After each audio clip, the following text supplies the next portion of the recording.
देखिए बेटा हमारे पास जो है नेक्स्ट एक्सरसाइज 8.2, लेकिन इस 8.2 में हम एक रिजल्ट यूज करेंगे, उसका नाम है मिड पॉइंट थ्योरम, मध्य बिंदु प्रमेय जिसको हिंदी में कहते हैं। उसकी स्टेटमेंट क्या है?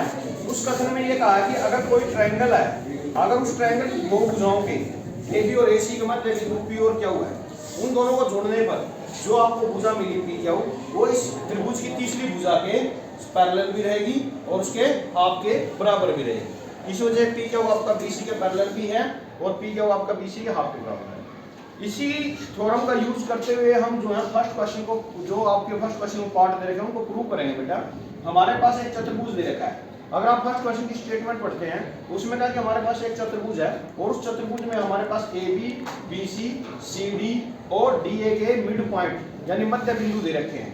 मध्य बिंदु क्या होता है? जो किसी भुजा को दो बराबर भागों में तोड़ता है। तो ये आपने चतुर्भुज बनाया ए बी सी डी और ये इसके जो मध्य बिंदु जो आपको स्टेटमेंट में दे रखे हैं वो मध्य बिंदु मैंने यहाँ दर्शा दिए। और साथ में कहा कि ए सी उसका विकर्ण है चतुर्भुज का, ए सी जो है मैंने ए और सी को ज्वाइन कर दिया और ये जो मिड पॉइंट दे रखे थे इनको आप ज्वाइन करोगे तो आपके पास जो है दोबारा से एक चतुर्भुज मिल जाएगा। इसमें देखिए जो चीजें आपको दे रखी है, पहले डायग्राम बनाओगे आप, दूसरे नंबर पे आपको जो गिवन है वो चीजें लिखोगे, दिया है ए बी सी डी एक चतुर्भुज है, पी क्यू और एस मध्य बिंदु जो जिस भुजा के हैं। क्रमशः का मतलब होता है पहले वाला जो पी है वो ए बी का मध्य बिंदु है, क्या वो बी सी का, और आपका सी डी का, एस जो है डी ए का मध्य बिंदु, ए सी भी करना है। उसके बाद जो है हमें जो सिद्ध करना बेटे वो ये रहा, पहला पार्ट है एस आर जो है आपका पैरेलल दिखाना है आपके ए सी के, और एस आर जो है ए सी के हाफ के बराबर है, पी क्यू एस आर के बराबर, और पी क्यू आर एस जो बीच में आपका एक चतुर्भुज बना है इसको आपने समांतर चतुर्भुज, जिसको समांतर चतुर्भुज इंग्लिश में बोलते हैं पैरेललोग्राम शो करना है। फर्स्ट पार्ट में देखिए हम जो है इसका प्रूफ स्टार्ट करते हैं। तो हमने क्या किया, दोनों पार्ट इकट्ठे वो कर दिए, हमने दोनों ट्रायंगल पे जो मिड पॉइंट थ्योरम साथ में लगा दी। तो इसमें क्या होगा, एबीसी में जो मध्य बिंदु दे रखे हैं चीजें आप लिख चुके हो, तो हम क्या करेंगे, हम मिड पॉइंट थ्योरम लगाएंगे मध्य बिंदु पर। वो क्या कहती है कि अगर हमने ए बी सी ट्रायंगल लिया, इसमें पी और क्यू जो भुजा बनी है वो ए सी के पैरेलल रहेगी और ए सी के हाफ के बराबर भी रहेगी। अगर आप प्रैक्टिकली भी इस चीज को आप एक ट्रायंगल बना के किसी भी कार्ड जो है गत्ते से काट के या किसी कागज को काट के अगर आप इस चीज को चेक करते हैं तो आप इसको चेक भी कर सकते हो, इसका प्रैक्टिकल भी कर सकते हो बेटा।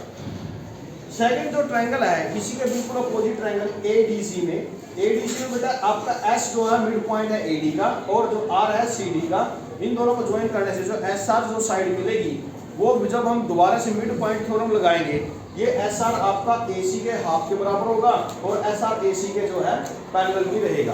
तो अब तक हमने क्या किया, फर्स्ट पार्ट जो है ये यहाँ पर प्रूव कर दिया। ये दोनों पार्ट मैंने इसलिए इकट्ठे किए क्योंकि इसके हेल्प से क्या होगा, हम सेकंड पार्ट आसानी से दिखा देंगे। तो यहाँ पर हमने क्या किया, फर्स्ट पार्ट प्रूव किया, अब सेकंड पार्ट के लिए पोज।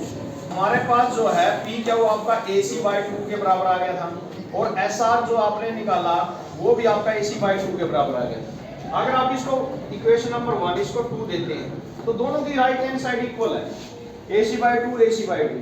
तो इस वजह से आपका क्या होगा, ये पी क्या भी क्या होगा, SR के बराबर हो जाएगा। ठीक है बेटा। अब देखो हमारा जो सेकंड पार्ट हमने क्या प्रूव करना था कि पी क्यू को एसआर के बराबर दिखाना था, वो हमने यहाँ पर कर दिया। थर्ड पार्ट में क्या कहा है कि जो हमारे पास पी क्यू आर एस जो आपका यहाँ पर जो क्वाड्रिलेटरल बना है, चतुर्भुज बना है, वो आपका एक समांतर चतुर्भुज होगा।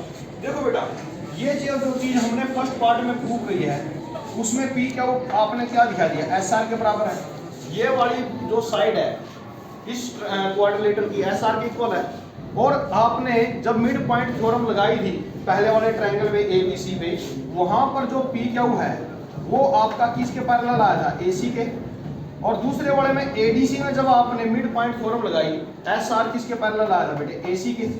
हालांकि एसी की लेंथ बड़ी है पी क्यू से, लेकिन हमें ये देखना है कि ये दोनों पैरेलल है। आपने यूक्लिड की 5th चैप्टर में आपने पढ़ा था यूक्लिड की ज्यामिति परिचय में कि अगर एक लाइन जैसे पी क्यू है आपकी, ये आपकी AC के पैरेलल है और SR वो भी क्या है, जो आपकी AC के पैरेलल है। अगर आपके पास ऐसा हो जाए कि दो लाइनें PQ भी AC के पैरेलल, SR भी AC के पैरेलल हैं, तो वो आपकी खुद भी PQ और SR दोनों ही क्या होंगे, एक दूसरे के पैरेलल रहेंगे। आप इसको थोड़ा है इसमें पैरेललिज्म शो कर सकते हो, थोड़ा है इसमें ज्यादा डिफरेंस नजर ना आए। तो हम क्या कहेंगे, पी क्या वो आपकी पैरेलल होगी किसके, आर एस के, SR। अब आपने देखिए बेटा आपने इस क्वाड्रिलेटरल की जो अपोजिट साइड थी, सम्मुख भुजाएं थी, पी क्यू को एस आर के बराबर भी दिखा दिया और पी क्यू को एस आर के पैरेलल भी दिखा दिया। इसका मतलब क्या, हमने एक भुजाओं का जो युग्म था, जो जोड़ा था, उसको पैरेलल और इक्वल दिखा दिया। तो हमारे पास उसको जो है एक जोड़ा भुजा का पैरेलल और बराबर आ जाता है। तो हम उस भुजा जो आपका चतुर्भुज होगा, तो वो हमारा चतुर्भुज कैसे हो जाएगा, एक समांतर चतुर्भुज हो जाएगा। तो इस वजह से हम यहाँ पर लिख रहे हैं, इसीलिए जो चतुर्भुज है, जो चतुर्भुज, ये चतुर्भुज का सिंबल है पी क्यू आर एस, एक समांतर चतुर्भुज, पैरेललोग्राम हो, समांतर चतुर्भुज।